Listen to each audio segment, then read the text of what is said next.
Welcome everyone to VV education services. आज हम लोग रिसर्च मेथोडोलॉजी को जो इंपॉर्टेंट क्वेश्चन डिस्कस करेंगे जो एग्जाम पॉइंट ऑफ व्यू से इंपॉर्टेंट हैं।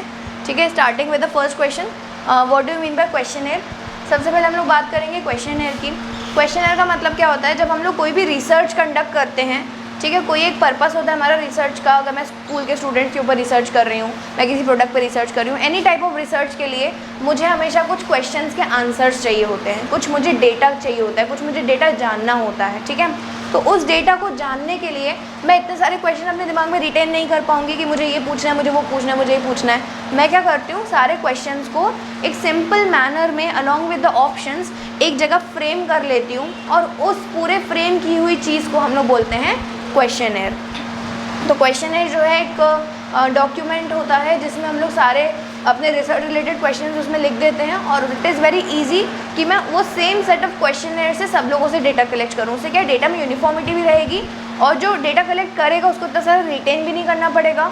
It will be a systematic research using questionnaire. ठीक है, तो एक अच्छा क्वेश्चनेयर कैसा होता है, इसमें आप गुड क्वालिटीज़ ऑफ क्वेश्चनेयर लिख सकते हैं। ठीक है, एक अच्छे क्वेश्चनेयर की क्वालिटीज़ क्या रहती हैं, क्वालिटीज़ ऑफ गुड क्वेश्चनेयर, और यहाँ पर आप क्वेश्चनेयर का इंपॉर्टेंस भी लिख सकते हैं। अब जैसे देखो, कुछ ऐसे क्वेश्चन होते हैं ओपन एंडेड क्वेश्चन जिसमें आपको स्पेसिफाई नहीं किया जाता है कि आपको इसके साथ क्या लिखना है। तो what do you mean by तो बहुत छोटा आंसर बनेगा आपका। आप उसके साथ कुछ भी ऐड ऑन कर सकते हैं, इंपॉर्टेंस ऐड ऑन कर सकते हैं, टाइप्स ऐड ऑन कर सकते हैं, qualities of a good questionnaire add on कर सकते हैं। तो ये सारे टॉपिक्स आप साथ में इसके ले सकते हैं। नेक्स्ट है टैबुलेशन ऑफ डेटा।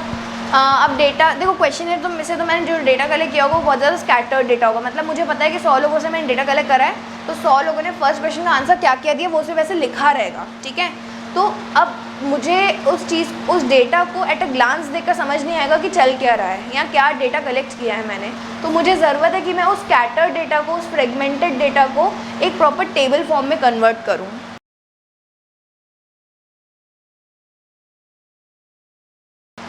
तो उसको हम बोलते हैं टैबुलेशन।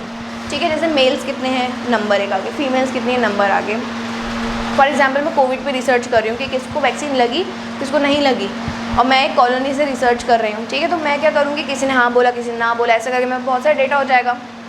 तो मैं टेबल कैसे बनाऊँगी उसका कि मेल्स येस और नो, येस कितने लोगों ने बोला, नो कितने लोगों ने बोला, फीमेल्स येस नो, येस कितने लोगों ने बोला, नो कितने लोगों ने बोला। तो ये सारी काउंटिंग वगैरह करके हम लोग जो है प्रॉपर टेबल्स में डेटा को फिट करते हैं, उसको हम बोलते हैं टैबुलेशन। अभी टैबुलेशन का इंपॉर्टेंस क्या है, आगे आप लोग मतलब आगे आप लोगों को जो है मीन, मीडियन, मोड, बहुत सारे आपको एनालिटिकल ऑपरेशंस लगाने होते हैं उस डेटा पर। तो वो जो रॉ डेटा है उस पर आप मीन, मीडियन, मोड नहीं लगा सकते, आपको उस डेटा को सिंप्लीफाइड करना पड़ेगा। सिंप्लीफाइड डेटा होता है टैबुलेशन से, तो वो आगे जो हमारे स्टैटिस्टिकल टूल्स हम अप्लाई करते हैं वो इजीली आपके अप्लाई हो सकते हैं। Moving on to next question, meaning of classification of data. Again classification और टैबुलेशन में ज़्यादा डिफरेंस नहीं होता, बस क्लासिफिकेशन हम लोग अलग अलग बेसिस पर क्लासीफाई करते हैं चीज़ों को।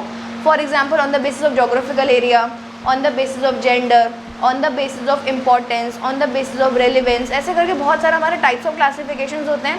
हर डेटा में हम लोग अलग अलग क्लासिफिकेशंस यूज़ करते हैं। क्लासिफिकेशन करने से हमारा डेटा जो है सिंप्लीफाइड होता है और वो आगे हम लोग टैबुलेशन उसका इजीली बना सकते हैं। ठीक है, और जो क्लासिफिकेशन है उसमें आप उसकी टाइप्स ले सकते हैं, उसका इंपॉर्टेंस लिख सकते हैं। तो ये सारी चीज़ें हमारे और भी वीडियोस अपलोडेड हैं, इन सब की डिटेल वीडियोस अपलोडेड हैं। हम लोगों ने लास्ट ईयर भी इंपॉर्टेंट क्वेश्चंस के कुछ वीडियोस बनाए थे, वो भी रेफर कर सकते हैं।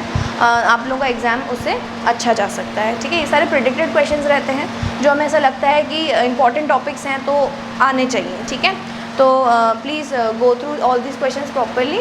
आई hope the video was clear to you. Thank you for watching the video.